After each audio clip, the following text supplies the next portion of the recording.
우리 서로 인사 한번 나누실 거예요. 앞뒤 좌우 보시면서 얼굴 반갑게 미소 한번 지으면서 하나님의 은혜로 충만하십시오 라고 소리 인사 한번 나누시죠. 하나님의 은혜로 충만하십시오. 예, 충만하십니까 여러분? 거짓말 하시면 안 됩니다. 충만하시죠. 얼굴에서 보입니다. 거짓말 하시는지. 여러분, 제가 질문하겠습니다. 여러분, 풍족한 삶을 살고 계십니까? 여기는 조금 묵묵거리시네요. 여러분, 풍족하다면 무엇에 대한 풍족함입니까? 한번 생각해 보십시오. 내가 풍족하다라고 이야기했을 때에, 자신 있게 이야기했을 때에 무엇에 대한 풍족함으로 여러분, 내가 풍족하다라고 이야기할 수 있습니까? 또는 빈곤하다면 여러분, 무엇에 대한 빈곤입니까? 대체적으로 우리가 풍족하다, 여러분 합니까? 라고 질문했을 때에 빈곤합니까? 라고 또한 질문했을 때에 풍족하거나 빈곤하다고 느끼는 것은 대체적으로 물질적인 풍요나 빈곤을 우리는 생각하죠. 먹고 마시는 것, 입고 지낼 수 있는 집, 좋은 직장을 다니는 것, 학벌이 될 수도 있습니다. 외모가 될 수도 있고. 어쨌든 여러분, 내가 가진 경제적인 능력이나 외적인 것에 우리가 치우치면서 난 풍족하다, 풍족하지 않다 라고 판단할 때가 대부분이라는 겁니다.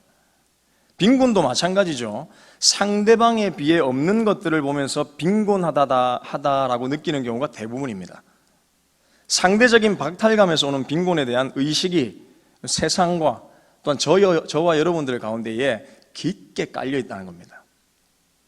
그런데 이런 비교의식 속에 나타나는 풍족이나 빈곤은 세상에서는 어찌 보면 당연한 모습입니다. 사람은 눈에 보이는 것으로 인해 생각하고 판단하기 때문입니다. 눈앞에 부유한 물질이 있고 눈앞에 내가 건강하면 풍요한 거죠, 여러분. 사람은 그렇게 판단하는 겁니다.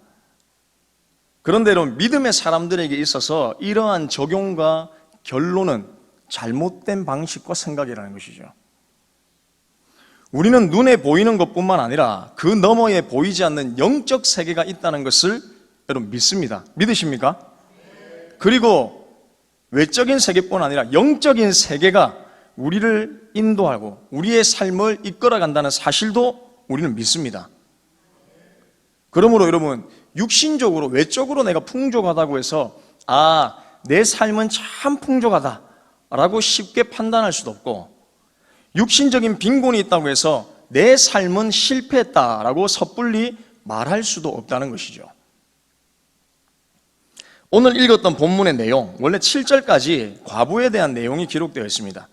내용은 여러분 이렇습니다. 선지자의 제자의 아내인 한 여인이 엘리사에게 와서 자신의 처지를 하소연하면서 고백합니다. 과부죠, 한마디로. 이 과부는 하나님 앞에서 충성하고 열심으로 살았는데, 우리가 믿음으로 살았는데 남편은 죽었다. 남편이 죽는 것까지는 괜찮습니다. 그런데 빚까지 있고 거기에다 아이들은 그 빚 때문에 남의 집에 종살이 하러 가는 것을 봐야 하는 형편을 지금 엘리사에게 그 형편과 처지를 지금 고하고 있는 겁니다. 그런데 여러분, 우리가 유심히 살펴볼 것이 있죠. 하나님을 경외한다고 얘기했습니다. 그런데 이 여인이 어떻게 얘기하냐? 당신도 우리 남편이 하나님을 경외한 줄 알고 있지 않습니까? 이 말은 엘리사가 증인이라는 것이거든요. 그런데 하나님을 경외하는 남편이 왜 빚을 지고 있었을까요? 빚이 왜 있었을까요? 열심히 하나님 믿으면 빚도 좀 없어지고 경제적인 부유함이 있어야 되는데 여러분, 왜 그랬을까요? 이 의미를 생각하기 위해서는 당시 북이스라엘의 상황을 생각해야 됩니다. 사회적인 형편. 당시 북이스라엘의 왕은 여호람 왕이 통치하고 있었는데, 그도 마찬가지로 북이스라엘 왕들이 걸어갔던 악행을 똑같이 따라 걸어갔습니다. 따라서 모든 백성들 또한 악한 왕들이 했던 여러분 첫 번째가 뭡니까? 우상 숭배죠. 우상을 열심히 섬겼습니다. 자신들의 영광을 위해서 살아가고 있었다는 겁니다. 그런데 우리가 알아야 될 것은 성경에서 말하는 우상 숭배의 개념을 알아야 됩니다. 열왕기상 18장에 보면 엘리야와 바알, 아세라 선지자들에 대한 내용이 기록되어 있죠. 우리가 잘 알고 있습니다. 대결입니다. 대결. 영적인 대결이 일어나죠.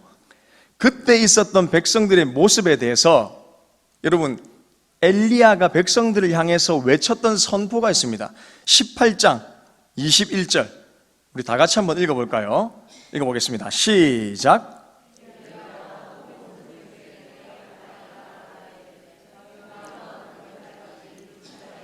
머뭇머뭇하려느냐? 여호와가 만일 하나님이면 그를 따르고 바알이 만일 하나님이면 그를 따를지니라 하니 백성이 말 한마디도 대답하지 아니하는지라. 여러분, 성경에서 가장 주요하게 등장하는 우상들이 바알과 아세라입니다. 가나안의 신들이었던 바알과 아세라는 당시 신화 속의 부부입니다. 부부. 바알은 남자, 여자는 아세라라고 사람들이 생각했던 것이죠. 우리가 잘 아는 그들이 풍요를 기원하게 했던 버렸던 예배 의식 중에 혼음이 있습니다. 성적인 관계, 집단으로 가지는 겁니다. 여러분, 생각해 보십시오. 때로는 몸을 상하게 하기도 합니다. 엘리야와 여러분 바알 우상 숭배자들이 했던 일들 중에 이런 일들이 나타나죠. 자기 몸을 막 상하게 하면서 우상들을 불러냅니다. 이런 행동을 했다는 겁니다. 농경 생활과 당시의 가나안 문화에 익숙하지 않았던 이스라엘 백성들입니다. 이스라엘 백성들이 여러분 가나안의 문화에 비하면 떠돌이에 떠돌아다니는 그냥 유목민에 불과합니다. 저 시골에서 그냥 올라온 하나의 촌농가 같은 것이죠. 화려한 문화를 여러분 가나안에서 접합니다. 생각해 보십시오. 화려한 종교에 그들이 정신을 잃어버립니다. 자연스럽게 그런 문화 속에서 살다 보니 어떻게 되느냐? 문화와 종교의 혼합이 이루어지는 겁니다. 풍요를 구할 때는 바알을 섬겼다가 또 보통 때는 여러분 어떻게 할까요? 이들이 하나님을 안 섬긴 게 아닙니다, 여러분. 하나님께 열심히 예배도 했습니다. 구약 성경에 보면 하나님께 열심히 예배합니다. 풍요를 구할 때는 다른 우상을 섬기고 평소 때는 또한 하나님을 섬기고 여기도 가고 저기도 가고 하는 식의 모습으로 여러분 이들의 종교의식이 아니 변질돼 버린 것이죠. 신앙이 변질된 겁니다. 그래서 출애굽 당시에 가나안을 점령할 때에 하나님께서 여러분 가나안 땅 전쟁을 일으킬 때 했던 말씀이 무엇입니까? 한 족속도 남기지 말고 다 멸해라. 왜냐하면 하나님이 이들의 문화 속에 접했을 때 이스라엘 백성들이 어떻게 타락할지에 대해서 누구보다 잘 알고 계셨기 때문입니다. 엘리야가 말하는 의미의 우상 숭배가 이것입니다. 뜻을 정확하게 정하지 못하고 어떻게 했느냐? 머뭇거렸다는 겁니다. 머뭇거렸다. 방금 열왕기상 18장 21절에서 엘리야 선지자가 크게 외쳤을 때 뭐라고 얘기합니까? 마지막에 이스라엘 백성들이 단 한마디도 하지 못했습니다. 바로 이러한 모습 가운데 이스라엘은 자연히 풍요를 쫓아 돈을 사랑하고 세상의 편안함을 추구하면서 살아가므로 여러분 어떻게 될까요? 그렇다면 가난한 자를 억압하고 세상 것으로 자기를 만족시키려고 하는 정신으로 똘똘 뭉쳐 있었다는 겁니다. 이기적인 욕심으로 뭉쳐 있었습니다. 이제는 이러한 가치가 그냥 자연스럽게 자신들의 삶에 스며들게 되었던 것이죠. 이러한 형편에서 이러한 문화 속에서 하나님만을 경외하면서 산다? 여러분 이것이 얼마나 힘든 일일까요? 하나님만을 경외함으로써 모든 사람들로부터 존경을 받는 것도 아닙니다. 하나님을 경외하는 자가 가난하다고 해서 이웃이 도우며 쓸 것을 나눠주는 분위기도 아니었다는 겁니다. 죽은 선지자의 제자도 마찬가지입니다. 하나님을 분명히 경외하는 제자였지만 당시 이스라엘의 분위기에서는 하나님만을 경외하는 선지자의 제자는 관심 밖입니다. 모든 관심은 자기에게 쏠려있기 때문입니다. 그러므로 가장으로서 자연히 생계에 대한 빚이 생길 수밖에 없는 것이죠. 그리고 돈 있는 자들은 자신에게 빚진 자를 붙들어다가 이러면 어떻게 하느냐? 그 빚을 그냥 탕감해주고 긍휼히 여기는 것이 아니라 그냥 그 자녀들을 종으로 삼아버리는 겁니다. 그래서 이 시대에는 바로 선지자의 제자들과 같이 하나님만 경외하는 사람들이 소외되고 가난한 사람들이었습니다. 세상의 힘으로 삼을 것이 없는 사람들이었고 또한 하나님 경외하는 것밖에 몰랐던 사람들이었던 것이죠. 그래서 세상 사람들, 타락한 이스라엘 백성들의 눈에는 이들이 너무 하찮게 여겨지는 겁니다. 왜 이렇게 살까라고 여겨지는 것이죠. 이 문맥만 보면 빚을 지고 어려울 때 하나님께 도움을 구하면 하나님 도와주시는가? 라고 생각하겠지만 그렇지 않습니다. 하나님은 하나님만을 경외하면서 살아가는 가난한 심령의 자기 백성과 함께 하실 뿐만 아니라 그러한 백성들 가운데 역사하시고 그들을 지켜주시는 분임을 우리 가운데 말씀해 주고 있다는 겁니다. 하나님은 하나님 경외하기를 잊어버리고 모든 우리의 마음과 생각들이 세상에 빼앗겨 세상 것으로 우리의 마음과 생각들을 채우면서 살아간다면 그것으로 자신의 힘과 생명을 살고 있는 사람들에게 하나님 함께 계시는 것이 아니라 세상 것이 있든 없든 그것과는 상관없이 그 환경과는 상관없이 진심으로 하나님을 경외하는 자기 백성에게 함께 하시겠다라는 메시지입니다. 본문을 보십시오, 여러분. 답답한 그 여인의 부르짖음에 엘리사가 2절에 이렇게 대답하죠. 내가 너를 위하여 어떻게 하랴? 네가 원하는 것이 무엇이냐? 그리고 이어서 엘리사가 질문합니다. 네 집에 있는 것이 무엇이냐? 내게 말해라. 네 집에 무엇이 남아있느냐? 그리고 여인의 대답은 여러분 무엇이었죠? 기름 한 병밖에 없습니다. 1절 중반절에 보면 당신의 종인 우리 남편이 여호와를 경외한 줄 당신이 알지 않습니까? 라고 말하고 있죠. 엘리사는 그들이 하나님을 경외하는 줄 알았습니다. 하지만 그것과는 별개로 당시 여인의 현실은 절망적이었다는 겁니다. 우리 현실이면 그럴 때 있죠. 믿음이 충만하다고 해서 우리 현실이 여러분 갑자기 부유해집니까? 문제가 사라집니까? 그렇지 않다는 겁니다, 여러분. 우리의 현실과는, 우리의 믿음과는 별개로 우리의 현실은 그대로입니다. 변화 없습니다, 여러분. 오히려 더 절망적인 상황으로 우리가 그렇게 빠져들 때도 있다는 겁니다. 남편까지 죽고 없는데 두 아들까지 종으로 내어주기 생겼으니 여인에게는 완전히 절망이죠. 당시에 여러분 과부로 살아간다는 것은 지금과는 전혀 다른 시선과 삶이었습니다. 우리나라들은 마찬가지였죠. 몇십 년 전만 해도 과부로서 산다? 눈총을 받았습니다. 지금은 거기에 대한 인식의 변화가 많이 바뀌었지만 당시 시대에 과부로 살아간다는 것은 수치이자 어려움이었습니다. 왜냐? 남편이 가장인 것은 당연했지만 모든 경제적인 책임과 의무가 남편에게 있기 때문입니다. 그래서 여러분 경제적 책임을 지고 이 과부가 경제적인 책임까지 지고 그 의무까지 지고 살아간다는 것, 그 당시에는 여러분 거의 사실상 불가능에 가까웠다는 것이죠. 당시 사회에서는 개인의 신용에 의한 기한을 정하고 고대 이스라엘은 이런 돈을 빌려줬습니다. 그런 제도가 있었습니다. 그리고 고대 이스라엘에서는 율법에 나와 있듯이 토지를 매매할 수 없었기 때문에 그들이 이용할 수 있는 유일한 담보물이 여러분 무엇이냐면 노동력입니다. 사람을 데려다 쓰는 겁니다. 만약 한 가족이 약속 계약까지 빚을 갚지 못할 경우 어떻게 할까요? 그 가족을 끌어다가 노동력을 벌이는 것이죠. 해당하는 노동력을 제공하기 위해 가족의 몇 사람 혹은 가족 전체가 채권자의 종이 되는 것은 당시의 관습이었고 율법도 여러분 이를 허용했다는 겁니다. 그렇게 하라라고 말씀했습니다. 그러나 고대 이스라엘에는 오늘과 같은 복지와 사회보장, 연약한 사람들을 구체적으로 챙기는 제도가 없었음에도 하나님께서는 그것을 미리 아시고 이스라엘에게 율법과 관례를 주셔서 연약하고 억압받는 과부, 고아 이런 사람들에게 어떤 일들이 있었냐?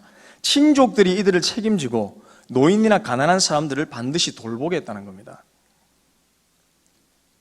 그래서 여러분 룻기에 보면 우리가 잘 나타나죠. 친족이 기업을 모르는 제도 등장합니다. 신년과 안식년제, 또한 이삭줍기, 계대 결혼제도, 또한 돈을 빌려주는 관행에 대한 엄격한 규정이 율법에 포함되어 있었다는 겁니다. 하나님께서 연약한 자들을 그냥 버리지 않으시고 그들 가운데 친히 간섭하셔서 이들을 돌보시는 은혜의 하나님이다라는 사실을 이미 고대 이스라엘 율법에 하나님 포함시켜 놓으셨다는 것이죠.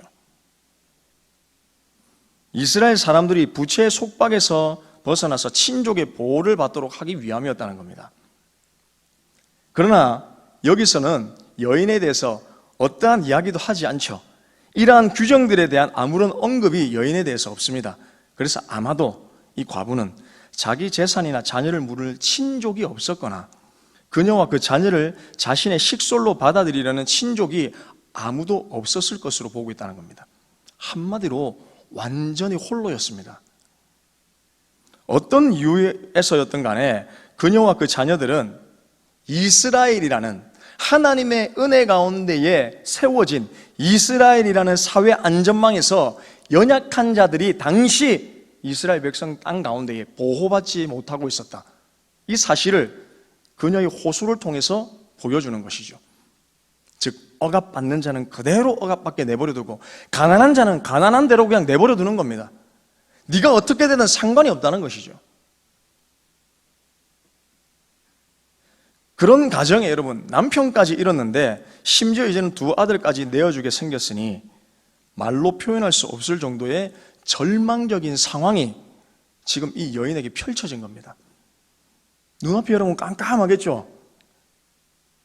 그러나 그 와중에 2절을 보면 엘리사가 그 과부의 가정에 아주 중요한 질문을 던지죠. 그 문장이 무엇이냐? 제가 좀 전에 말씀했습니다. 우리 다 같이 한번 그 문장을 읽어볼까요? 2장입니다. 2절에 보면 나와 있습니다. 내 집에 무엇이 있는지 내게 말하라. 내 집에 무엇이 있느냐? 여인아, 네 집에 남아있는 것이 무엇이냐? 이 질문입니다, 여러분. 네 집에 지금 무엇이 남아있느냐? 지금 이 질문은 절망적인 여인의 삶과 가정의 모든 것이 다 사라진 것 같지만 네가 볼 때에는 네 가정이 완전히 파멸 가운데, 절망 가운데 있는 것 같지만 분명 하나님께서 남겨놓으신 은혜의 통로가 있다는 겁니다. 그걸 살피라는 겁니다. 그 여인의 가정에 대한 소망을 확인시켜주는 질문이었습니다. 여러분, 우리 같았으면 그 여인이 우리한테 호소했으면 어떻게 했을까요? 아유, 맞죠. 너무 힘들겠습니다. 어떻게 합니까? 하나님도 참 너무하시다 그래. 사람들 진짜 너무한다. 아유, 어쩌겠습니까? 기도하겠습니다 하고 끝냈을 수도 있습니다. 그 여인이 불평과 불망을 하면, 원망을 하면, 하나님을 원망하면 우리가 같이 원망했을 수도 있습니다. 아이고, 그렇네요. 그 마음 압니다. 근데 엘리사는 어떤 관점으로 이것을 바라보느냐? 네 가운데 남아있는 것을 살펴라. 다 사라진 게 아니다. 하나님의 너의 가정에 은혜를 거두지 않으셨다. 이 절망적인 상황 가운데서도 너에게 주신 남아있는 은혜가 있다라는 것을 엘리사는 그 여인의 가정에게, 그 여인에게 지금 묻고 있는 겁니다. 너에게 남아있는 것이 무엇이냐? 이 질문은 여러분 매우 중요합니다. 분명히 이러한 상황이면 과부의 가정에 몰려온 빚쟁이들이 재산이라는 재산을 모두 가져갔겠죠. 그런데 가만히 살펴보니 엘리사의 질문을 들어보니 다 없어진 게 아니라 기름 한 병이 남아있었다는 겁니다. 보통 이 기름은 여러분 성경에서 어떤 걸 의미하느냐? 성령을 상징하기도 하고 때로는 믿음을 상징하기도 합니다. 다시 말하면 남편이 죽고 빚쟁이가 재산을 다 가져갔어도 세상 사람들이, 주변의 사람들이 이 과부의 처지를 바라보면서 아이고, 이 집안 망했다, 끝났다 라고 생각했을지라도 그들의 부유한 심령에는 손도 대지 못했다는 겁니다. 눈에 보이는 재산은 없어졌지만 이 가정에는 무엇이 남아있었느냐? 하나님을 붙들고 있는 믿음이 남아있었다는 겁니다. 그 믿음이 있었기 때문에 그 여인이 엘리사에게 찾아간 겁니다, 여러분. 생각해 보십시오. 그 절망적인 상황에서 엘리사라는 사람이 생각났고 하나님이 우리 가정을 지키셨다, 지금까지 지키셨다라는 것이 생각났기에 엘리사 선지자를 찾아간 것이죠. 진짜 절망과 파멸 가운데 얘 무너졌더라면 아무것도 하지 않았을 겁니다. 하나님만 그냥 원망했겠죠. 즉 여러분, 엘리사는 그 질문을 통해 이 여인의 가정에 지금 그것을 확인시켜주는 작업을 하고 있는 겁니다. 사랑하는 성도 여러분, 하나님과 인간의 관계도 마찬가지입니다. 인간은 수많은 문제를 가지고 끊임없이 하나님께 질문하죠. 하나님, 왜 이렇습니까? 도대체 왜요? 나에게 왜 이런 문제가 생깁니까? 우리의 현실은 왜 해결되지 않습니까? 왜 이런 어려움을 주십니까? 끊임없이 하나님께 질문합니다. 그런데 하나님께서는 인간의 질문 가운데에 공식화된 정답이라는 것을 드러내놓지 않습니다, 여러분. 해결되지 않은 문제 속에서 다시 하나님이 인간에게 질문하신다는 겁니다. 이 말이 무엇이냐? 오늘 본문의 엘리사가 과부에게 했던 질문을 하나님께서 우리 가운데 동일하게 하신다는 겁니다. 아, 다 알고 있다. 어려운 거. 근데 생각해봐. 너에게 남아있는 은혜가 뭔지, 내가 지금까지 너를 인도하고 보호하는 그 은혜의 손길 속에서 네가 지금 생각하고 남아있는 믿음이 무엇인지를 살펴봐라 라고 하나님 질문하신다는 것이죠. 모든 희망이 다 사라지고 끝난 것 같지만 우리 속에 여러분 없는 것만을 생각하는 것이 아니라 엘리사는 그것을 건드려주는 겁니다. 내게 남아있는 것이 무엇인지, 하나님께서 남겨놓은 것이 무엇인가를 찾아볼 수 있도록 하나님께서도 우리를 인도하고 계신다는 사실입니다. 절망적인 상황에서는 없는 것만 보이고 안 되는 것만 보입니다, 여러분. 그래서 여러분, 우리가 믿음을 딱 내려놓게 되면 어떤 현상이 일어나느냐? 불평과 원망밖에 일어나지 않습니다. 누구를 만나든지 원망합니다. 불평합니다. 그 속에서 남아있는 하나님의 은혜는 도저히 보이지가 않는 것이죠. 하지만 절망적인 상황에서도 그 은혜, 남아있는 은혜, 그 믿음을 우리가 발견하게 된다면 불평과 원망은 사라지고, 그렇지, 하나님께서 우리 가정에 이런 은혜를 남겨주셨지, 이렇게 하나님 우리를 인도하셨지 라고 고백하면서 불평과 원망이 감사로 변화된다는 겁니다. 저와 여러분들도 우리의 가정과 인생에 있어서 없는 것만 생각하면 진짜 아무것도 없는 것처럼 느껴지지만, 우리 가운데 남아있는 것을 찾아보면 많은 것을 찾을 수 있다는 사실을 여러분 반드시 믿으시기를 축복합니다. 하나님께서 남겨놓은 것이 여러분 반드시 있습니다. 찾으십시오. 그것을 보게 된 사람은 바라보는 관점이 달라집니다. 세상을 바라보는 관점과 해석이 달라지는 겁니다. 수많은 사람들이 있는 것에 만족하기보다는 없는 것에 더 많은 초점을 두며 살아가죠. 여러분, 이것은 세상 방식입니다. 세상 사람들은 원래 그렇습니다. 믿음이 없을 때는 그렇게 행동합니다. 그러다 보니 자신이 남들보다 더 많이 가져야 된다는 소유욕에 사로잡혀서 풍족함을 넘어서 이 세상에 이러면 어떻습니까? 과부하가 걸릴 정도로 수많은 것을 소유하기에 바쁜 삶을 살아갑니다. 여러분, 옛날처럼 이 시대에 굶어 죽는 사람이 있습니까, 여러분? 몇십 년 전보다 훨씬 풍족한 삶을 누림에도 불구하고 사람들은 뭐라고 생각하느냐? 아, 부족하다. 조금 더 채워야 된다 라고 생각한다는 것이죠. 과부하가 걸린 겁니다. 계속적으로 채우다 보니 이제 내 가운데 무엇이 있는지조차도 알지 못할 정도로 과부하가 걸린다는 것이죠. 그래서 소유하고 또 소유하고 또 소유하다 보니 나중에는 나에게 무엇이 있는지조차 알지 못하고 진짜 무엇이 귀한 것인지도 알지 못하는 욕심만 가득 찬 이기적이고 개인적인 사람으로 변질되어 간다는 것입니다. 사랑하는 성도 여러분, 기억하십시오. 많은 것을 소유하는 것보다 중요한 것은 이런 무엇이냐? 내가 어떤 것을 소유하고 있느냐, 내가 무엇을 믿고 있느냐, 이게 더 중요한 겁니다. 우리는 하나님의 은혜를 소유하고 있는 백성이라는 사실을 반드시 기억하시길 바랍니다. 말씀 마무리하겠습니다. 사랑하는 성도 여러분, 나름대로 예수 잘 믿고 신앙생활 열심히 했는데 내 삶에, 우리 가정에 남들에게는 말로 설명할 수 없는 어려움과 절망을 여러분 경험한 적이 있습니까? 아니, 지금 경험하고 계십니까? 오늘 본문의 엘리사가 모든 것을 잃었다고 생각했던 그 과부에게 던졌던 그 질문, 그 말이 하나님께서 우리의 가정과 삶에 동일하게 질문하고 계신다는 겁니다. 너희 집에 무엇이 있느냐? 너희의 심령에 무엇이 있느냐? 남은 것을 살펴보아라. 그것을 나에게 가져와라. 그런데 여러분, 이 질문은 어려움을 겪고 안 겪고의 문제가 아닙니다. 모든 이들에게 적용되는 질문이죠. 저와 여러분의 가정과 인생에 무엇이 남아 있습니까?